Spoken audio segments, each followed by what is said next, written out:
Lecturophile et anglopathe, bonjour. J'espère que vous êtes prêts, parce que moi, pas sûr. Au risque de vous péter le moral d'entrée, le livre d'aujourd'hui parle de mort. Enfin, oui et non. En tout cas, il a le bon goût de ne pas verser dans le misérabilisme et de finir bien. Heureusement, vous me direz, pour un livre pour enfants. Mais la génération Rémi sans famille sait qu'il faut se méfier des trucs dits pour enfants. Et ici, on a un livre particulièrement réussi. Allez, c'est parti. Alors, The Mystery of Raspberry Hill, c'est quoi ? C'est un livre écrit par Eva Frantz, qui est suédoise et qui est journaliste et commentatrice à l'Eurovision. Je savais même pas que c'était un truc à mettre sur un CV. En tout cas, elle écrit en suédois et elle est traduite en anglais. Parce que non, je lis pas le suédois, calmez-vous. Elle a eu l'idée de ce livre en visitant un lieu réputé hanté pendant un voyage en Angleterre et l'a transposé dans la Suède des années 20. Stina est une petite fille de 12 ans qui est envoyée dans un sanatorium de grande classe car elle est atteinte de tuberculose. Elle vit avec la certitude de sa mort prochaine et a peu d'espoir en sa guérison.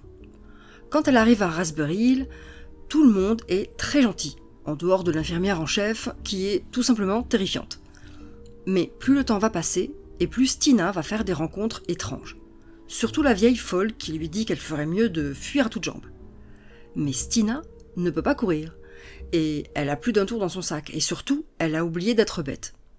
Ce qui lui sera bien sûr bien utile dans cette aventure étrange et dangereuse. Outre le contexte qui peut paraître déprimant, le ton n'est jamais triste, et la voix du personnage de Stina est particulièrement réussie et juste.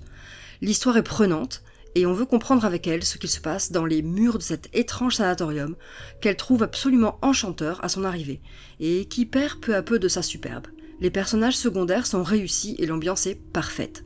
En tant que lecteur adulte, on devine certains détails assez tôt dans l'histoire, mais on se laisse surprendre par la conclusion, et je suis sûre que ce sera une lecture très prenante pour un jeune lecteur. Bon allez, on passe au récap. Les plus. Un traitement très réussi de l'approche de la maladie et de la mort dans un livre jeunesse. Le personnage principal est très bien écrit. Le décor de l'action est idéal pour une histoire qui fait peur. L'ambiance neigeuse en fait un livre très sympa à lire en hiver. Les références à Robinson Crusoe. La fin positive. Les moins. La thématique peut paraître très sombre. Le moment d'action du climax peut être très effrayant pour certains enfants qui ont peur des piqûres. Trigger warning aiguille donc. Dans l'épilogue, j'aurais voulu en savoir plus sur certains personnages secondaires. Mon feeling ? J'ai passé un excellent moment avec Stina et je recommande ce livre pour Halloween ou les longues soirées d'hiver au coin du feu. Voilà, à la prochaine et lisez des livres en anglais.